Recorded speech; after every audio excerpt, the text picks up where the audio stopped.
right now. Pittsburgh's best sports show is about to begin. Call us or tweet us. We've got things to talk about on the Ireland Contracting Nightly Sports Call. Good evening, everyone. Welcome inside the Fan Cave. Bob Pompeani riding solo with you until 11 o'clock tonight at 412-575-2600. You know the number. Call it. Air your opinions. If not, do it on Twitter at KDPomp. We're here to talk about a lot of what went on this week, including the Penguins at the NHL draft. They took 6 players, 4 right-handed defensemen. They didn't have a first-round pick. They had a couple in the second. So, again, most of these guys you won't be hearing from for several years. But it looks to me like the Penguins have suddenly tried to begin somewhat of a rebuild. That's the only way you can explain the Kevin Hayes deal to me. He is a veteran, 32 years of age, on a team that has a lot of 32-year-old guys or 30-something-year-old guys. And he comes here, even though it's, the Flyers are paying a lot of this money still. The Blues wanted to dump him, clearly, and so they enticed the Penguins to take him by giving them a second-round pick. That's a valuable commodity, and normally you wouldn't get it in one of these situations. But the Penguins are looking to pick up draft picks when they can, I think. Trying to win now, but also kind of look ahead of the future. I think it's a tough assignment for Kyle Dubas and his team to do that when you have so many guys who are locked into long-term contracts. However, they go to free agency tomorrow, and I wouldn't expect a lot to happen. They do have to worry about, not so much Sidney Crosby. I think he'll agree to a deal. It may not be a long, extensive deal. I mean, he's coming off a 12-year deal. This is the final year upcoming. So that's not going to happen, obviously. But, the question is how much money will it take? Crosby has given them a really good deal over the years at $8.7 million per. That's his lucky number, 8-7, born August 7th, 1987. Which, the bottom line is they are in a situation where they have to find money where they can find it. And even if he gives them a little bit of a break and still maintains $8.7 million a year, they don't have all that much money to spend anywhere else. So don't look for mega signings to happen here, and don't look for what you saw last year. They gave Carlson some money, of course, even though San Jose helped them along the way. Ryan Graves got a big deal. They brought in Nola Chari. They brought in Lars Eller and a few others. So I don't know if they're going to be that active. I don't know if they can be, given their cap strap situation with only about $3 million, some $3.5 million left to spend. And they have to worry about Marcus Pettersson. He is a really good defenseman for them. He's emerged as one of the more reliable guys back there. He has 1 year remaining on a contract, and I'm sure they'd like to get something done with him. Your take on what they did this weekend at 412-575-2600. Also, we'll talk about the Pirates, who got a nice win today, and they needed it badly. Bailey Falter gave them another good outing at 5 innings, 1 run allowed, and finally the hitting came alive in just 1 inning, but all it took were 2 swings, one by O'Neal Cruz, one by Rowdy Tellez, and the Pirates came away with a 4-2 win, although they really got some good defense behind them. Jack Sawinski made a diving catch to save a potential run, and then later in the game, Michael A. Taylor in that same position at center field, he made a diving catch to rob Arcia, and that could have been worse. They could have gotten a 2-run double on that, made it 4-3, and had the tying run in scoring position, but it did not happen because of the defense. So that's a good thing as the Pirates now get another day off. They've had a lot of those lately, but they're 40-43. So where are they, and what do you expect Ben Cherington to do as they get closer to the trade deadline? They're 3.5 out of the last wild card. They have several teams to overcome there. They're not going to win this division. That would take a big finish from them.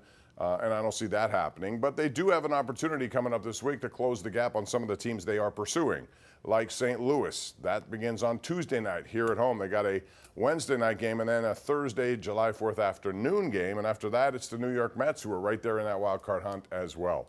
So there's a lot going on for the Pirates here. Love to hear from you on that one.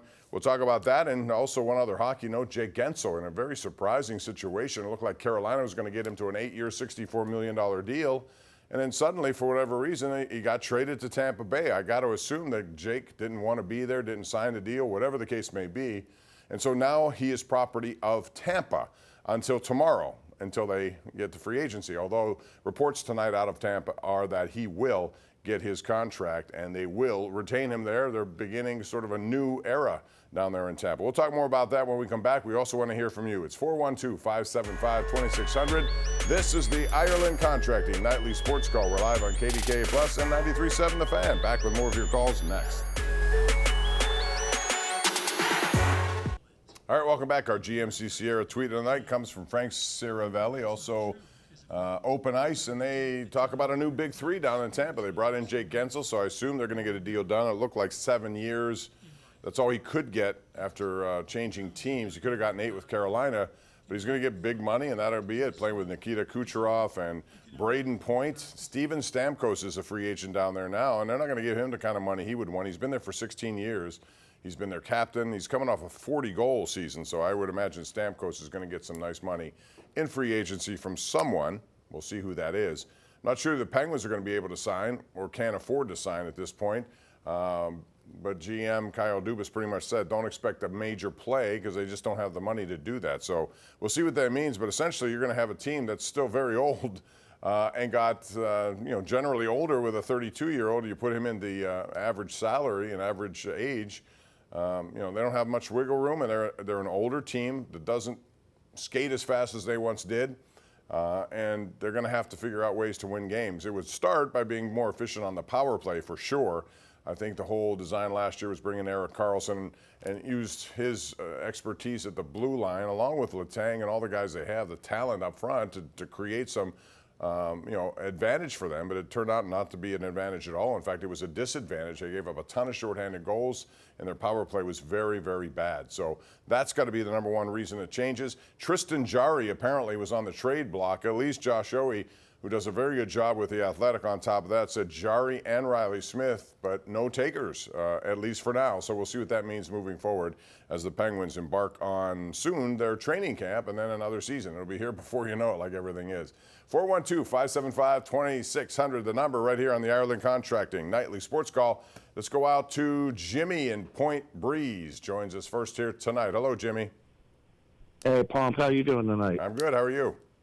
Good, good. So I think it's time that the Buccos trade the farm. It's time to let all these prospects go. I think we could get guys like Jazz Chisholm, J.J. Bleday, Lewis Roberts Jr., Mason Miller. I know he's from Pittsburgh, right, but that's not why I want him.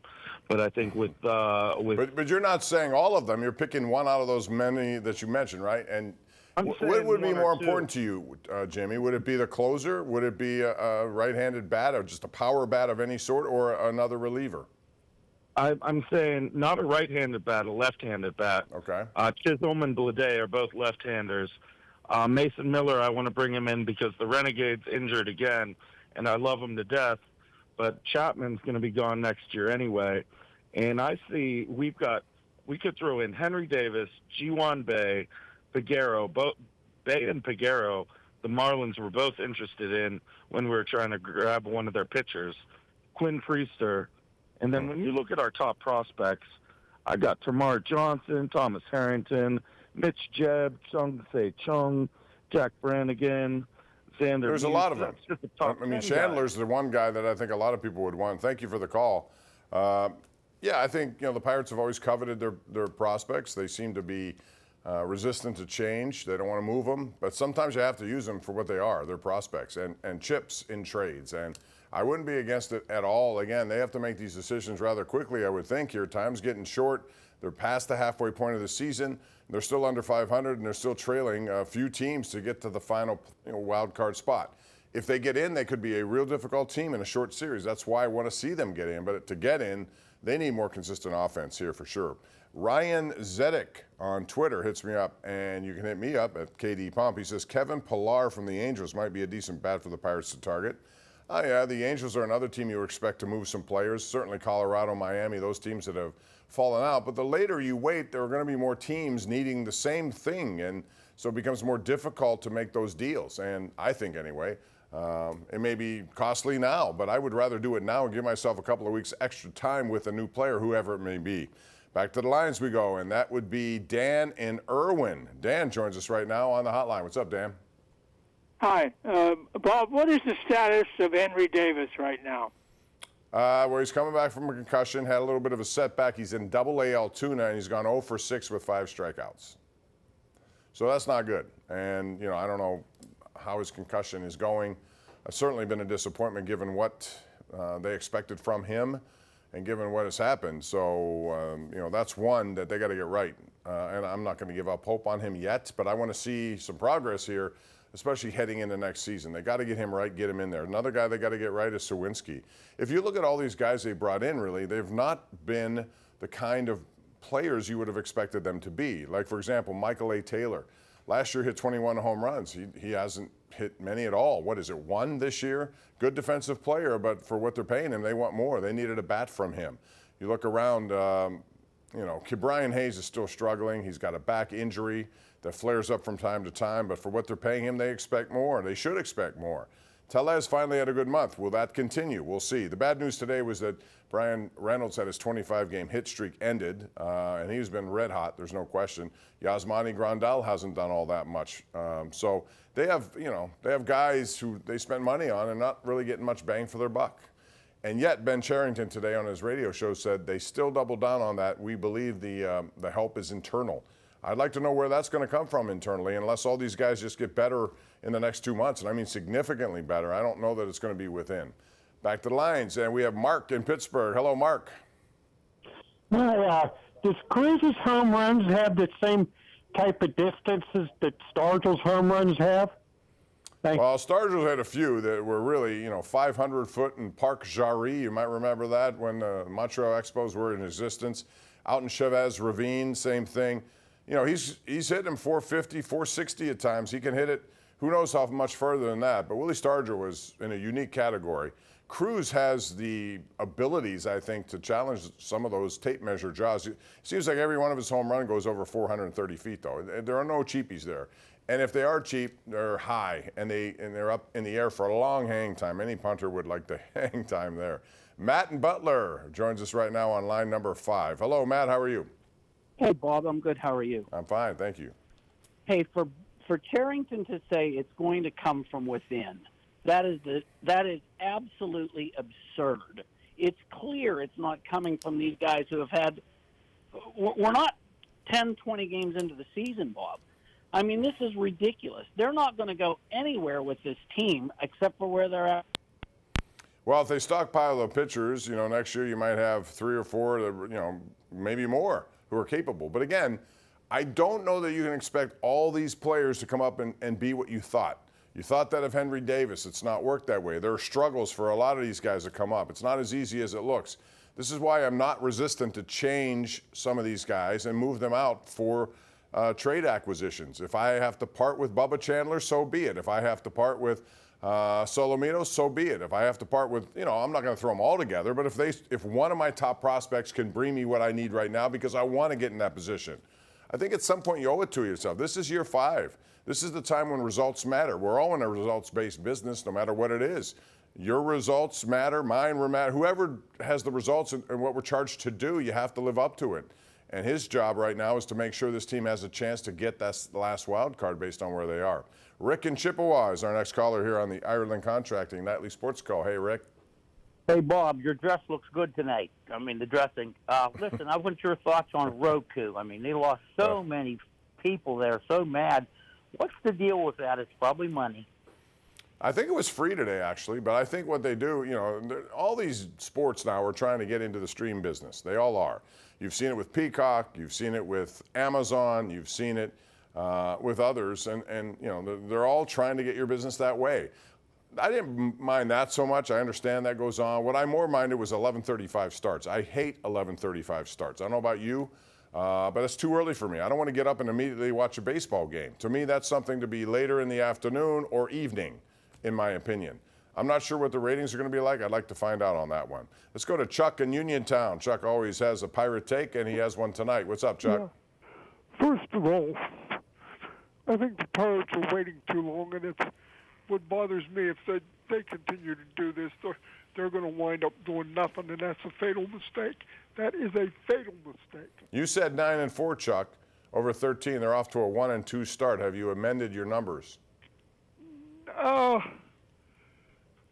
take probably 7-6. But I'd like to see 8-5. But I mean, if there was ever a week to play well at home, Bob, this is it. One. Because it'd be a mouthful saying, but I'd like to see I'd like to see them sweep the Cardinals because they haven't swept anybody since the first series of the year. But then after that, you've got 4 with the Mets, and you're chasing them too. So you can't. And then after that homestand, then you're got to go into Milwaukee for 3, and but still, okay, I'll admit it. I'd like to see 8 and 5, but I'll accept 7 and 6. But yeah, but 7 and 6 is going to make them tread water, Chuck, and that's the problem. They're treading water. They're going to spend the next 2 weeks. This is important, as you said. This 13-game stretch started with the Braves, 1 and 2. Now you got 3 with the Cardinals, 4 with the Mets, 3 with the Brewers. These are all teams in playoff position or at least ahead of you in the playoff race. You got to do some damage that has to start now. They have been not on a streak at all this season. They have to go put 6 wins together in a row if they can. If not, again, treading their water, heading toward trade deadline, and you may be inclined not to do anything at that point. We'll see how it goes. 412-575-2600 number. This is the Ireland Contracting Nightly Sports Call. We have more coming up tonight with the #1 Cochran Sports Showdown. It's on 1135 KDKA. Back with more right here on KDKA Plus and 93.7 The Fan. Chris Hoffman is manning the anchor desk tonight. He's standing by with a preview of what's coming up tonight on KDK News at 11. Chris. Hey, Bob, here's what we're working on tonight. The city of Pittsburgh hosting its Juneteenth celebration on the final day of the month. Why those in attendance say celebrating the holiday is so important. Plus, thousands are expected to hit the road for the 4th of July holiday. We'll take a look at the state of the Pennsylvania Turnpike as people travel for America's birthday. And speaking of Independence Day, it's on Thursday if you didn't know that already. We'll take a look at your first alert forecast ahead of any celebrations. We have all that and more, as well as Bob coming up at 11. We hope to see you there. I'll be putting my shoes on, moving over to that studio. Thanks, Chris. Appreciate it. Now let's go to Jim in Slippery Rock before we go. Hey, Jim, what's up? Hey, Bob. How are you? Good. What's up? Well, Penguins. When Hextall took over for Rutherford, it seemed like he sort of inherited sort of a tough situation. And when he was fired and Kyle took over, I just felt like what really changed. So, well, Hextall brought in some contracts that weren't very good, and I think what changed is Dubas. Not only did he have a lot of guys who were tied up to long-term deals with no trade clauses, he tried to dump some of them. Well, sure, but things didn't really change too much. So, they're sort of in the same spot right now. They got some guys they put out there that they could trade, and nothing happened at the draft. No, but that doesn't mean it won't. But yeah, I get your point. And there's not much Dubas can do, to be honest. Again, with so many guys tied to deals that have no movement clauses, you're really kind of handcuffed. You need help from your system, but your system doesn't have enough talent in it right now. Hopefully that'll change in the coming years. But he's got to be creative about this. And, again, it's going to be hard for me to look at their team and think it's a playoff team. We'll see what happens in the coming weeks. That's going to do it for us. Join us tonight, 11:35. It's the #1 Cochran Sports Showdown, KDK. We have a lot to get into. Pirates and Penguins heavy tonight at 11:35. We'll see you then.